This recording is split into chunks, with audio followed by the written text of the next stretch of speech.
ಕಾವೇರಿ ನೀರು ಹಂಚಿಕೆ ವಿಚಾರದಲ್ಲಿ ಕರ್ನಾಟಕಕ್ಕೆ ಮತ್ತೊಮ್ಮೆ ತೀವ್ರ ಹಿನ್ನಡೆಯಾಗಿದೆ. ತಮಿಳುನಾಡಿಗೆ ಮುಂದಿನ 15 ದಿನಗಳ ಕಾಲ ಪ್ರತಿದಿನ 3500 ಕ್ಯೂಸೆಕ್ ನೀರು ಹರಿಸುವಂತೆ ಕಾವೇರಿ ನೀರು ನಿಯಂತ್ರಣ ಸಮಿತಿ ಶಿಫಾರಸು ಮಾಡಿದೆ. ಬರದ ನಡುವೆ ಕರ್ನಾಟಕಕ್ಕೆ ಆಘಾತ ಎದುರಾಗಿದ್ದು, ಸಮಿತಿಯ ಹೊಸ ನಿರ್ದೇಶನದಿಂದಾಗಿ ರಾಜ್ಯವು ಮುಂದಿನ ಅರ್ಧ ತಿಂಗಳಲ್ಲಿ ಒಟ್ಟು 4.56 ಟಿಎಂಸಿ ನೀರನ್ನ ತಮಿಳುನಾಡಿಗೆ ಹರಿಸಬೇಕಾದ ಅನಿವಾರ್ಯತೆ ಇದೆ. ಸದ್ಯ ಕಾವೇರಿ ಜಲಾಶಯದಲ್ಲಿ 17.039 ಟಿಎಂಸಿ ನೀರಷ್ಟೇ ಬಾಕಿ ಇದೆ. ಸದ್ಯ ಜಲಾಶಯದಲ್ಲಿ 17.039 ಟಿಎಂಸಿ ನೀರಿದೆ. ಇದರಲ್ಲಿ 5 ಟಿಎಂಸಿ ಡೆಡ್ ಸ್ಟೋರೇಜ್ ಆಗಿದೆ. ಹೀಗಾಗಿ 12 ಟಿಎಂಸಿ ಮಾತ್ರ ಬಳಕೆಗೆ ಲಭ್ಯ ಇದೆ. ಇಂದಿನ ಒಳಹರಿವು 2552 ಕ್ಯೂಸೆಕ್ಸ್ ಮತ್ತು ಹೊರಹರಿವು 1745 ಕ್ಯೂಸೆಕ್ಸ್. ಸದ್ಯ ಈವರೆಗೂ 3.5 ಟಿಎಂಸಿ ನೀರನ್ನ ತಮಿಳುನಾಡಿಗೆ ಹರಿಸಲಾಗಿದೆ. ತಮಿಳುನಾಡಿಗೆ ನೀರು ಹರಿಸಲು ಕಾವೇರಿ ನೀರು ನಿಯಂತ್ರಣ ಸಮಿತಿ ಆದೇಶ ಖಂಡಿಸಿ ಮಂಡ್ಯದಲ್ಲಿ ರೈತರು ಬೀದಿಗಿಳಿದು ಪ್ರತಿಭಟಿಸಿದ್ರು. ಸಂಜಯ್ ವೃತ್ತದಲ್ಲಿ ಅರಬೆತ್ತಲೆ ಉರುಳು ಸೇವೆ ಮಾಡಿದ್ರು. ಹೆದ್ದಾರಿ ತಡೆದು ಸರ್ಕಾರದ ವಿರುದ್ಧ ಆಕ್ರೋಶ ಹೊರಹಾಕಿದ್ರು. ರಕ್ತ ಕೊಟ್ಟೆವು, ನೀರು ಬಿಡೆವು ಅಂತ ಘೋಷಣೆ ಕೂಗಿದ್ರು. ತಮಿಳುನಾಡಿಗೆ ನೀರು ಹರಿಸಬೇಕು ಅನ್ನುವಂಥ ನಿಟ್ಟಿನಲ್ಲಿ CWRC ಇವತ್ತು ನಿರ್ಣಯವನ್ನು ಕೈಗೊಂಡಿರುವಂಥದ್ದು. ಈ ಒಂದು ನಿರ್ಣಯವನ್ನು ಖಂಡಿಸಿ ಇವತ್ತು ರೈತ ಸಂಘ ಮತ್ತೆ ಕನ್ನಡ ಸೇನೆ ಮತ್ತೆ ವಿವಿಧ ಸಂಘಟನೆಗಳು ಪ್ರತಿಭಟನೆಯನ್ನು ನಡೆಸ್ತಾ ಇರುವಂಥದ್ದು. ರಸ್ತೆಯಲ್ಲಿ ಕುಳಿತು ಒಂದು ಪ್ರತಿಭಟನೆ ನಡೆಸ್ತಾ ಇರುವಂಥದ್ದು. ವಿದ್ಯಾರ್ಥಿಗಳು ಕೂಡ ಈ ಒಂದು ಪ್ರತಿಭಟನೆಗೆ ಸಾಥನ್ನು ಕೊಟ್ಟಿರುವಂಥದ್ದು. ತಮಿಳುನಾಡು ರೈತರುಗಳು ಬೆಳೆ ಬೆಳೆಯೋಕೆ ನೀರು ಬಿಡ್ತಾ ಇರುವಂಥದ್ದು. ಸರ್, ನಮ್ಮ ಜಿಲ್ಲೆಗೆ ಏನಂತ ಹೇಳಿದ್ರು ಅಂದರೆ, ನೀವು ಮಳೆ ಈಗಿಲ್ಲ, ಯಾಕೆಂದರೆ ಮಳೆ ಖಂಡಿತ ಇಲ್ಲ, ಕಡಿಮೆ ಆಗದೆ ಮಳೆ ಪ್ರಭಾವ. ಹಂಗಾಗಿ ನಮ್ಮ ಜಿಲ್ಲೆಗೆ ಏನಂತ ಹೇಳಿದ್ರು ಮುಖ್ಯಮಂತ್ರಿಯವರು, ನೀವು ಯಾವುದೇ ಕಾರಣಕ್ಕೂ ಬೆಳೆ ಬೆಳಿಬೇರಿ ಅಂತ ಹೇಳಿದ್ರು. ಆದರೆ ಅದೇ ರೀತಿ ತಮಿಳುನಾಡಿಗೆ 3,000 ಕ್ಯೂಸೆಕ್ಸ್ ನೀರು ಬಿಡ್ತಾವ್ರೆ 15 ದಿನ ಅಂದರೆ ನಮ್ಮ ಜೀವನ ಏನ್ಬೇಕು? ಮರಣ ಶಾಸನ ಈ ಸರ್ಕಾರ ನಮ್ಮ ಮೇಲೆ ಬರೀತಾ ಇದೆ.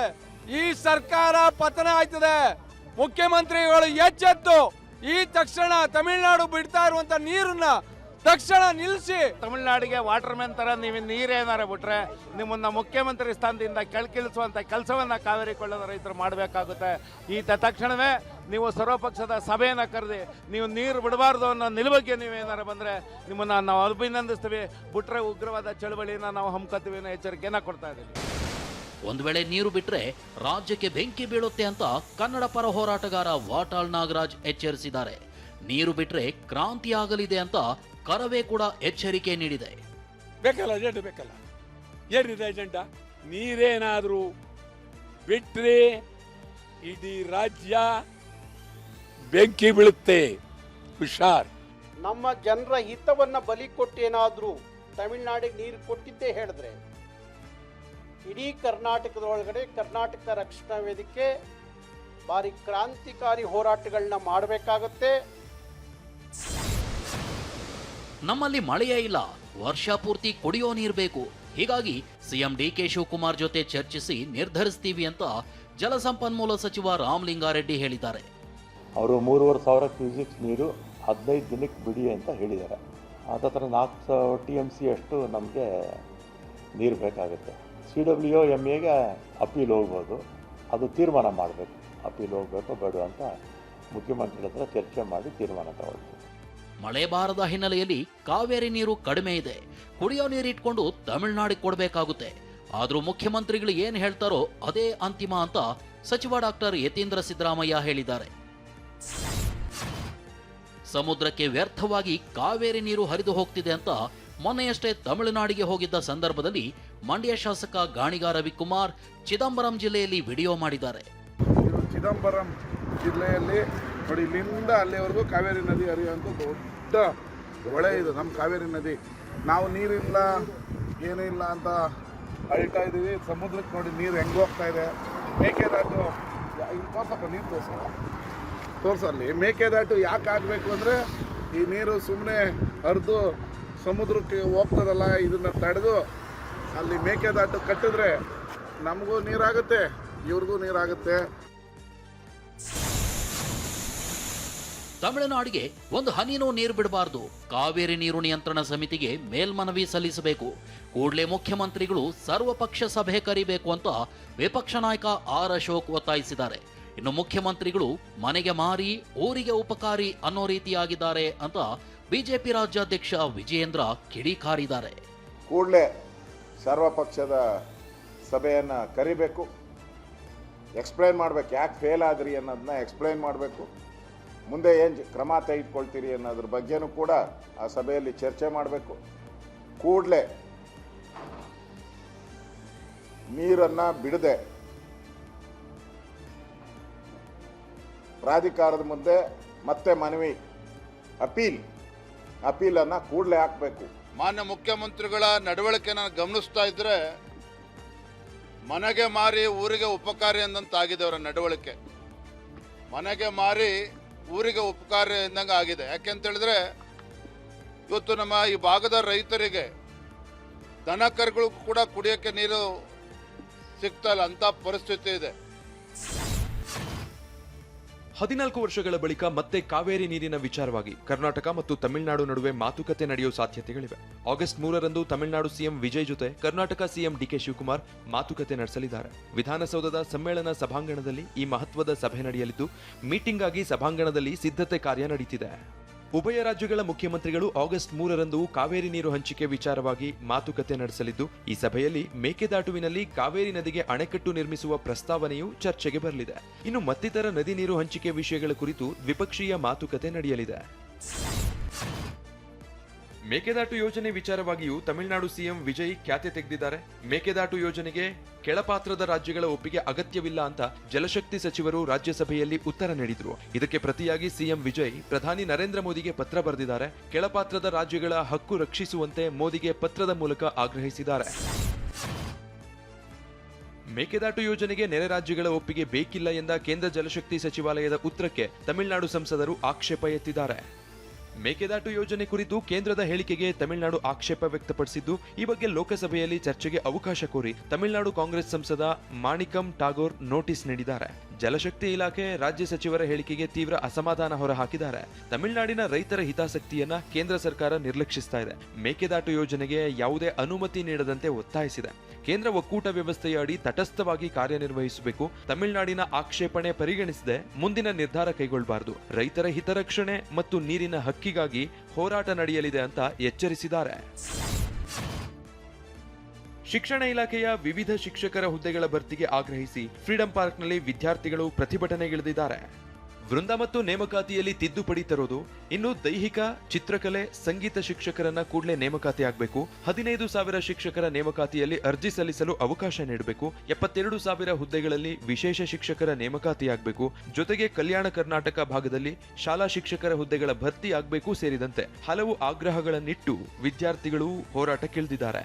ಖಾಲಿ ಹುದ್ದೆಗಳ ಭರ್ತಿಗೆ ಆಗ್ರಹಿಸಿ ಉದ್ಯೋಗಾಕಾಂಕ್ಷಿಗಳು ನಡೆಸ್ತಾ ಇದ್ದ ಪ್ರತಿಭಟನೆಯಲ್ಲಿ ರಾಜ್ಯ ಬಿಜೆಪಿ ಅಧ್ಯಕ್ಷ ವಿಜಯೇಂದ್ರ, ಪರಿಷತ್ ಪ್ರತಿಪಕ್ಷ ನಾಯಕ ಛಲವಾದಿ ನಾರಾಯಣಸ್ವಾಮಿ ಸಹ ಭಾಗಿಯಾಗಿದ್ರು. ಇಂದು ರಾತ್ರಿಯೇ ರಾಜ್ಯ ಸಚಿವ ಸಂಪುಟ ಪಟ್ಟಿ ಅಂತಿಮವಾಗುವ ಸಾಧ್ಯತೆಗಳಿದ್ದು, ಗುರುವಾರ ನೂತನ ಸಚಿವರ ಪ್ರಮಾಣ ವಚನ ನಡೆಯಲಿದೆ ಎನ್ನಲಾಗಿದೆ. ಅತ್ತ ಮುಖ್ಯಮಂತ್ರಿ ಡಿಕೆ ಶಿವಕುಮಾರ್ ಸಹ ದೆಹಲಿಯಲ್ಲಿದ್ದು ರಾತ್ರಿ ಹೈಕಮಾಂಡ್ ನಾಯಕರ ಜೊತೆ ಸಭೆ ನಡೆಸಲಿದ್ದಾರೆ. ಮಾಜಿ ಮುಖ್ಯಮಂತ್ರಿ ಸಿದ್ದರಾಮಯ್ಯ ಕೂಡ ದೆಹಲಿಗೆ ತೆರಳಿದ್ದು ಈ ಸಭೆಯಲ್ಲಿ ಭಾಗಿಯಾಗಿದ್ದಾರೆ. ಪುತ್ರ ರಾಕೇಶ್ ಪುಣ್ಯ ತಿಥಿ ಹಿನ್ನೆಲೆ ದೆಹಲಿಯಿಂದ ಮಧ್ಯಾಹ್ನ ಮೈಸೂರಿಗೆ ಆಗಮಿಸಿದ ಸಿದ್ದರಾಮಯ್ಯ ನಂತರ ಮತ್ತೆ ದೆಹಲಿಗೆ ತೆರಳಿದ್ರು. ಇನ್ನು ಕೆಲ ಸಚಿವ ಸ್ಥಾನದ ಆಕಾಂಕ್ಷಿಗಳು ದೆಹಲಿಯಲ್ಲಿ ಬೀಡು ಬಿಟ್ಟಿದ್ದಾರೆ. ಸಾಧ್ಯತೆ ಇದೆ. ಲೋಕಸಭೆಯಲ್ಲಿ ಸಂಸದೀಯ ವ್ಯವಹಾರಗಳ ಸಚಿವ ಕಿರಣ್ ರಿಜಿಜು ಸಾರ್ವಜನಿಕ ಪರೀಕ್ಷಾ ಅಕ್ರಮಗಳ ತಡೆ ತಿದ್ದುಪಡಿ ಬಿಲ್ ಪ್ರಸ್ತಾಪಿಸಿ ಸರ್ಕಾರ ಚರ್ಚೆಗೆ ಸಿದ್ಧವಿದೆ ಅಂತ ಹೇಳಿದ್ರು. ಈ ವೇಳೆ ಪ್ರಮುಖ ವಿಧೇಯಕದ ಬಗ್ಗೆ ಚರ್ಚೆ ನಡೆಯುವಾಗ ಪ್ರಧಾನಿ ಮೋದಿ, ಅಮಿತ್ ಶಾ ಅನುಪಸ್ಥಿತಿ ಬಗ್ಗೆ ಕೆಸಿ ವೇಣುಗೋಪಾಲ್ ಆಕ್ಷೇಪ ವ್ಯಕ್ತಪಡಿಸಿದ್ರು. To address the concern of the students of this country and youth of this country. Such an important bill, Honorable Prime Minister is not there, Home Minister is not there. Venugopal ಆಕ್ಷೇಪದ ನಡುವೆಯೂ speaker Om Birla ಚರ್ಚೆಗೆ ಅವಕಾಶ ನೀಡಿದ್ರು. ಚರ್ಚೆ ಆರಂಭಿಸಿದ ಕೇಂದ್ರ ಸಚಿವ Jitendra Singh, UPA ಸರ್ಕಾರದ ಅವಧಿಯಲ್ಲೂ ಪರೀಕ್ಷಾ ಅಕ್ರಮ ನಡೆದಿದೆ ಎಂದರು. ಜಿತೇಂದ್ರ ಸಿಂಗ್ ಹೇಳಿಕೆಗೆ ವಿಪಕ್ಷ ನಾಯಕರು ಆಕ್ಷೇಪ ವ್ಯಕ್ತಪಡಿಸಿದ್ರು. ಬಳಿಕ ಗೌರವ್ ಗೊಗೋಯ್ ಮಾತನಾಡಿ, ಪ್ರಶ್ನೆ ಪತ್ರಿಕೆ ಸೋರಿಕೆ ತಡೆ ವಿಧೇಯಕ ಕೇವಲ ಕಣ್ಣೊರೆಸುವ ತಂತ್ರ ಅಂತ ವಾಗ್ದಾಳಿ ನಡೆಸಿದರು. ಲೋಕಸಭೆಯಲ್ಲಿ ಸಂಸದೆ ಪ್ರಿಯಾಂಕಾ ಗಾಂಧಿ ಪ್ರಧಾನಿ ಮೋದಿ ಮತ್ತು ಅಮಿತ್ ಶಾ ವಿರುದ್ಧ ವಾಗ್ದಾಳಿ ನಡೆಸಿದ್ರು. ದೆಹಲಿಯಲ್ಲಿ ನಡೆದ ವಿದ್ಯಾರ್ಥಿಗಳ ಪ್ರತಿಭಟನೆ ವೇಳೆ ಪೆಲೆಟ್ ಗನ್ ಬಳಸಲು ಅನುಮತಿ ಕೊಟ್ಟವರ್ಯಾರು? ವಿದ್ಯಾರ್ಥಿಗಳ ಮೇಲೆ ಪೆಲೆಟ್ ಗನ್ ಬಳಸುವ ಅಗತ್ಯವೇನಿತ್ತು ಅಂತ ಪ್ರಶ್ನಿಸಿದ್ರು. और आदरणीय गृह मंत्री महोदय जी से पूछना चाहती हूँ कि क्या जरूरत थी एक मासूम बच्ची पर इस तरह दमन करने की? क्या जरूरत थी उन छात्रों पर आंसू गैस चलवाने की, उन पर लाठियां बरसाने की, उन पर वाटर कैनन्स चलवाने की? क्या जरूरत थी उन नौजवान लड़कियों को जलील करते हुए उनके कपड़े फाड़ने की, उनको बेरहमी से गंदी तरह पिटवाने की? ಇನ್ನು ಲಾಠಿ ಚಾರ್ಜ್ನಿಂದ ಸರ್ಕಾರದ ವಿಶ್ವಾಸಾರ್ಹತೆಗೆ ಹೊಡೆತ ಬಿದ್ದಿದೆ ಅಂತ ಪ್ರಿಯಾಂಕಾ ಗಾಂಧಿ ಹೇಳಿದ್ರು. ಕೇಂದ್ರದ ಮಾಜಿ ಶಿಕ್ಷಣ ಸಚಿವ ಧರ್ಮೇಂದ್ರ ಪ್ರಧಾನ್ ಅವರನ್ನ ಬಿಜೆಪಿ ನಾಯಕರು ಸ್ವಾಗತಿಸಿದ ಬಗ್ಗೆ ಪ್ರಿಯಾಂಕಾ ಗಾಂಧಿ ಕಿಡಿಕಾರಿದ್ದಾರೆ. ಎಂಥ ಪರಿಸ್ಥಿತಿಯಲ್ಲಿ ಧರ್ಮೇಂದ್ರ ಪ್ರಧಾನ್ ರಾಜೀನಾಮೆ ನೀಡಿದ್ದಾರೆ, ಆದ್ರೆ ಅವರನ್ನ ಯಾರೋ ಸೂಪರ್ ಸ್ಟಾರ್ ಎನ್ನುವಂತೆ ಸ್ವಾಗತಿಸಲಾಗಿದೆ ಅಂತ ಕಿಡಿಕಾರಿದ್ದಾರೆ. किन परिस्थितियों ने इन्होंने इस्तीफा दिया और फिर उनका यहाँ पे स्वागत हो रहा है जैसे कोई सुपरस्टार का आगमन हो रहा है? इस सरकार में कोई विश्वास नहीं कर सकता. आज भी स्टूडेंट्स को परेशान किया. ಬಿಜೆಪಿ ಅತ್ಯಾಚಾರಿಗಳನ್ನ ಸಮರ್ಥಿಸುವ ವ್ಯಕ್ತಿಯನ್ನ ಶಿಕ್ಷಣ ಸಚಿವರಾಗಿ ನೇಮಿಸಿದೆ ಅಂತ ರಾಹುಲ್ ಗಾಂಧಿ ಕಿಡಿಕಾರಿದ್ದಾರೆ. ಸಂಪುಟದಲ್ಲಿ ತುಂಬಾ ಸಚಿವರು ಇದ್ದಾರೆ, ಯಾರನ್ನಾದರೂ ಆಯ್ಕೆ ಮಾಡಬಹುದಾಗಿತ್ತು, ಆದರೆ ಅತ್ಯಾಚಾರಿಗಳನ್ನು ರಕ್ಷಿಸುವ ವ್ಯಕ್ತಿಯನ್ನ ಆಯ್ಕೆ ಮಾಡಲಾಗಿದೆ ಅಂತ ತೀವ್ರ ವಾಗ್ದಾಳಿ ನಡೆಸಿದ್ದಾರೆ. The BJP puts a man who is a defender of rapists. That's the most filthy type of man. There can be no filthier man than somebody who says that rapists need protection. That is the education minister of India today. It's strange. It's a strange reaction from the Prime Minister that there are so many people in his cabinet. He could have chosen any one of them. But he chooses a person who protects rapists. Quite amazing. ಪ್ರಧಾನಿ Modi selfie video shorts ಅನ್ನ ತೆಗೆದು ಹಾಕಿದ್ದಕ್ಕೆ meta ಸಂಸ್ಥೆ ಸ್ಪಷ್ಟನೆ ನೀಡಿದೆ. ತಾಂತ್ರಿಕ ದೋಷದಿಂದ video ತೆಗೆಯಲಾಗಿದೆ ಅಂತ ಮೆಟಾ ಸ್ಪಷ್ಟನೆ ನೀಡಿದೆ. Modi selfie video shorts viral ಬೆನ್ನಲ್ಲೇ ಈ ಘಟನೆ ನಡೆದಿದೆ. ಘಟನೆ ಬೆನ್ನಲ್ಲೇ ಮೆಟಾ ಸಂಸ್ಥೆ ಕ್ಷಮೆ ಯಾಚಿಸಿದೆ. ಆಕಸ್ಮಿಕವಾಗಿ ಕೆಲವು ವಿಡಿಯೋ ಡಿಲೀಟ್ ಆಗಿದೆ ಅಂತ ಹೇಳಿಕೆ ಬಿಡುಗಡೆ ಮಾಡಿದೆ. ಕ್ಷಮೆಯಾಚನೆ ಬಳಿಕ ಪ್ರಧಾನಿ ವಿಡಿಯೋ ಪುನಃ ಫೇಸ್ಬುಕ್ನಲ್ಲಿ ಲಭ್ಯವಾಗಿದೆ. ಘಟನೆಯನ್ನ ಗಂಭೀರವಾಗಿ ಪರಿಗಣಿಸಿರುವ ಕೇಂದ್ರ ಸರ್ಕಾರ ಮೆಟಾ ಸಂಸ್ಥೆಯ ಅಧಿಕಾರಿಗಳಿಗೆ ಸಮನ್ಸ್ ನೀಡುವ ಸಾಧ್ಯತೆ ಇದೆ. ಇನ್ನು ಇನ್ಸ್ಟಾಗ್ರಾಂನಲ್ಲಿ ಮೋದಿ ಫಾಲೋವರ್ಸ್ ಸಂಖ್ಯೆ 105 ಮಿಲಿಯನ್ಗೆ ಏರಿಕೆಯಾಗಿದೆ. ಒಂದೇ ವಾರದಲ್ಲಿ 4 ಮಿಲಿಯನ್ ಫಾಲೋವರ್ಸ್ ಹೆಚ್ಚಾಗಿದೆ. ಪ್ರಧಾನಿ ಮೋದಿ ಇನ್ಸ್ಟಾ ವಿಡಿಯೋ ಬಗ್ಗೆ ಲೋಕಸಭೆಯಲ್ಲಿ ಮಾತನಾಡಿದ ಪ್ರಿಯಾಂಕಾ ಗಾಂಧಿ, ಜೆನ್ಜಿಗಳ ಮನಸ್ಸು ಗೆಲ್ಲಲು ಪ್ರಧಾನಿ ಮೋದಿ ಬದಲಿಸಬೇಕಿರೋದು ಕ್ಯಾಮೆರಾ ಆಂಗಲ್ ಅಲ್ಲ, ಬದಲಿಗೆ ಹೃದಯದ ಆಂಗಲ್ ಅಂತ ಹೇಳಿದ್ರು. आप जेनजी का भरोसा वापस जीतना चाहते हैं तो नए नए एंगल से अपने फोन से नए नए वीडियो बनाने से नहीं होगा.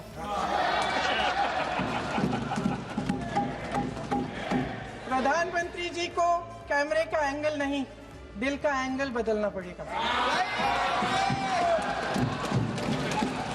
ये जेनरेशन जागरूक है, समझता है, झूठ पहचानने की उसकी अपार क्षमता है. इनका दिल और दिमाग जीतने के लिए आपको सच्चाई पर उतरना पड़ेगा. ನೀಟ್ ಪೇಪರ್ ಸೋರಿಕೆ ಖಂಡಿಸಿ ದೇಶದಾದ್ಯಂತ ನಡೆದ ಪ್ರತಿಭಟನೆ ವೇಳೆ 106 ಪ್ರತಿಭಟನಾಕಾರರನ್ನ ಬಂಧಿಸಲಾಗಿತ್ತು. ಈ ಸಂಬಂಧ ಮಹತ್ವದ ಆದೇಶ ಹೊರಡಿಸಿದ ಸುಪ್ರೀಂ ಕೋರ್ಟ್ ಕ್ರಿಮಿನಲ್ ಹಿನ್ನೆಲೆ ಇಲ್ಲದವರನ್ನ ಬಿಡುಗಡೆ ಮಾಡುವಂತೆ ಹೇಳಿದೆ. ಪಶ್ಚಿಮ ಬಂಗಾಳ, ಬಿಹಾರ, ಮಹಾರಾಷ್ಟ್ರ, ಯುಪಿ, ದೆಹಲಿ, ಅಸ್ಸಾಂ ರಾಜ್ಯಗಳ ಪೊಲೀಸರಿಗೆ ಸುಪ್ರೀಂ ಕೋರ್ಟ್ ನೋಟಿಸ್ ನೀಡಿದೆ. ಇನ್ನು ನಿಷ್ಪಕ್ಷಪಾತ ತನಿಖೆಗೆ ಎಸ್ಐಟಿ ರಚಿಸುವುದಾಗಿ ಸುಪ್ರೀಂ ಕೋರ್ಟ್ ತಿಳಿಸಿದೆ. ಪ್ರತಿಭಟನೆ ವೇಳೆ ಹಿಂಸಾಚಾರಕ್ಕೆ ಪ್ರಚೋದನೆ ನೀಡಿದವರು ಯಾರು ಮತ್ತು ಪರಿಸ್ಥಿತಿ ವಿಕೋಪಕ್ಕೆ ಹೋಗಲು ಕಾರಣವೇನು ಅನ್ನೋದನ್ನ ಎಸ್ಐಟಿ ಕೂಲಂಕುಷವಾಗಿ ತನಿಖೆ ನಡೆಸಲಿದೆ. ಹಿಂಸೆಗೆ ಕಾರಣರಾದ ನಿಜವಾದ ತಪ್ಪಿತಸ್ಥರನ್ನ ಪತ್ತೆ ಹಚ್ಚೋದು ಮತ್ತು ಅಮಾಯಕ ವಿದ್ಯಾರ್ಥಿಗಳಿಗೆ ಅನ್ಯಾಯವಾಗದಂತೆ ನೋಡಿಕೊಳ್ಳೋದು ಈ ತನಿಖೆಯ ಮುಖ್ಯ ಉದ್ದೇಶವಾಗಿದೆ. ಧರಣಿ ನಿರತ ವಿದ್ಯಾರ್ಥಿಗಳ ಮೇಲೆ ಪೊಲೀಸ್ ದೌರ್ಜನ್ಯ ಪ್ರಕರಣ ಸಂಬಂಧ ಸುಪ್ರೀಂ ಕೋರ್ಟ್ 5 ಪ್ರಮುಖ ನಿರ್ದೇಶನಗಳನ್ನು ನೀಡಿದೆ. ಸಿಸಿಟಿವಿ, ಡ್ರೋನ್, ಬಾಡಿ ಕ್ಯಾಮೆರಾ ಹಾಗೂ ವೈರ್ಲೆಸ್ ಸಂವಹನ ದಾಖಲೆಗಳನ್ನು ಭದ್ರವಾಗಿ ಕಾಯ್ದಿರಿಸಬೇಕು. ಸಂಗ್ರಹಿಸಿದ ಪ್ರತಿಭಟನಾಕಾರರ ಡಿಜಿಟಲ್ ಡೇಟಾವನ್ನು ಗೌಪ್ಯವಾಗಿಡಬೇಕು, ಬಹಿರಂಗಪಡಿಸಬಾರದು. ಯಾವುದೇ ಪ್ರತಿಭಟನಾಕಾರರ ವೈಯಕ್ತಿಕ ಮಾಹಿತಿ ಅಥವಾ ವಿವರಗಳನ್ನು ಸಾರ್ವಜನಿಕವಾಗಿ ಪ್ರಕಟಿಸುವಂತಿಲ್ಲ. ಪ್ರತಿಭಟನಾ ನಿರತ ವಿದ್ಯಾರ್ಥಿಗಳ ವಿರುದ್ಧ ಯಾವುದೇ ಬಲವಂತದ ಅಥವಾ ಕಠಿಣ ಕ್ರಮ ಕೈಗೊಳ್ಳಬಾರದು. ಆದರೆ ಕ್ರಿಮಿನಲ್ ಹಿನ್ನೆಲೆಯುಳ್ಳವರಿಗೆ ಇದು ಅನ್ವಯಿಸುವುದಿಲ್ಲ. ಇನ್ನು ಬಂಧಿತರಾಗಿರುವ 18 ವರ್ಷಕ್ಕಿಂತ ಕಡಿಮೆ ವಯಸ್ಸಿನ ಎಲ್ಲ ಅಪ್ರಾಪ್ತರನ್ನ ತಕ್ಷಣವೇ ಬಿಡುಗಡೆ ಮಾಡಬೇಕು ಅಂತ ಮಧ್ಯಂತರ ಆದೇಶ ನೀಡಿದೆ. 10,000 ಕೊಡ್ತೀನಿ ಬಾ ಅಂತ ರಸ್ತೆಯಲ್ಲಿ ಕ್ಯಾಬ್ಗೆ ಕಾಯ್ತಿದ್ದ ಯುವತಿಗೆ ಕಿರುಕುಳ ನೀಡಿದ ಕಾಮಿಯಾ ಬಂಧನವಾಗಿದೆ. ಯುವತಿ ವಿಡಿಯೋ ಸಮೇತ ನೀಡಿದ್ದ ದೂರು ಆಧರಿಸಿ ಆರೋಪಿ ವಿಜಯ್ ರಾಘವ್ನನ್ನ ರಾಮಮೂರ್ತಿನಗರ ಪೊಲೀಸರು ಅರೆಸ್ಟ್ ಮಾಡಿದ್ದಾರೆ. ಬೈಕ್ ನಂಬರ್ ಆಧರಿಸಿ ಹಣ್ಣಿನ ವ್ಯಾಪಾರ ಮಾಡಿಕೊಂಡಿದ್ದ ಆರೋಪಿ ವಿಜಯ್ ರಾಘವ್ನನ್ನ ಬಂಧಿಸಲಾಗಿದೆ. ಹಾಲಿ ಸಂಸದ ಸಸಿಕಾಂತ್ ಸೆಂಥಿಲ್ ಕೈವಾಡ ಇದೆ ಅಂತ ಆರೋಪಿಸಿದ್ದ ಶಾಸಕ ಜನಾರ್ದನ ರೆಡ್ಡಿಗೆ ಜನಪ್ರತಿನಿಧಿಗಳ ವಿಶೇಷ ನ್ಯಾಯಾಲಯ ಸಮನ್ಸ್ ಜಾರಿ ಮಾಡಿದೆ. ಜನಾರ್ದನ ರೆಡ್ಡಿ ವಿರುದ್ಧ ನ್ಯಾಯಾಲಯದಲ್ಲಿ ಸೆಂಥಿಲ್ ಖಾಸಗಿ ದೂರು ನೀಡಿದ್ದರು. ವಿಚಾರಣೆ ನಡೆಸಿದ ನ್ಯಾಯಾಲಯವು ಪ್ರತಿವಾದಿ ಜನಾರ್ದನ ರೆಡ್ಡಿಗೆ ಆಗಸ್ಟ್ 24ರಂದು ಖುದ್ದಾಗಿ ಹಾಜರಾಗುವಂತೆ ಸಮನ್ಸ್ ಜಾರಿ ಮಾಡಿದೆ. ಶಿರಡಿ ಸಾಯಿಬಾಬನಿಗೆ ಭಕ್ತರೊಬ್ಬರು 1 ಕೋಟಿ ಮೌಲ್ಯದ ಬಂಗಾರದ ಕಿರೀಟವನ್ನ ಅರ್ಪಿಸಿದ್ದಾರೆ. ಗುರುಪೂರ್ಣಿಮೆ ನಿಮಿತ್ತವಾಗಿ ಆಂಧ್ರಪ್ರದೇಶದ ಮಲ್ಲಾಡಿ ಶ್ರೀನಿವಾಸ ರಾವ್ ಅನ್ನೋರು 642 ಗ್ರಾಂನಿಂದ ತಯಾರಿಸಲಾದ ಚಿನ್ನದ ಕಿರೀಟವನ್ನ ಗುರುದಕ್ಷಿಣೆಯ ರೂಪದಲ್ಲಿ ಶಿರಡಿ ಸಾಯಿಬಾಬರಿಗೆ ಅರ್ಪಿಸಿದ್ದಾರೆ. ಕಾಮನ್ವೆಲ್ತ್ ಕ್ರೀಡಾಕೂಟದಲ್ಲಿ ಭಾರತದ ಪದಕ ಬೇಟೆ ಮುಂದುವರೆದಿದೆ. ಈವರೆಗೂ ಭಾರತ 2 ಚಿನ್ನದ ಪದಕ, 5 ಬೆಳ್ಳಿ, 3 ಕಂಚು ಸೇರಿ ಒಟ್ಟು 10 ಪದಕಕ್ಕೆ ಮುತ್ತಿಟ್ಟಿದೆ. ಗುಂಡು ಎಸೆತದಲ್ಲಿ ಪ್ಯಾರಾ ಅಥ್ಲೀಟ್ ಶರ್ಮಿಳಾ ಚಿನ್ನ ಗೆದ್ದು ಬೀಗಿದ್ದಾರೆ. ಹಾಗೆಯೇ ಮೈಸೂರು ಜಿಲ್ಲೆ ಕೆಆರ್ ನಗರ ತಾಲೂಕಿನ ಕಂಚುಗಾರಕೊಪ್ಪಲು ಗ್ರಾಮದ ಶಿಲ್ಪಾ ಕಂಚಿನ ಪದಕ ಗೆದ್ದಿದ್ದಾರೆ.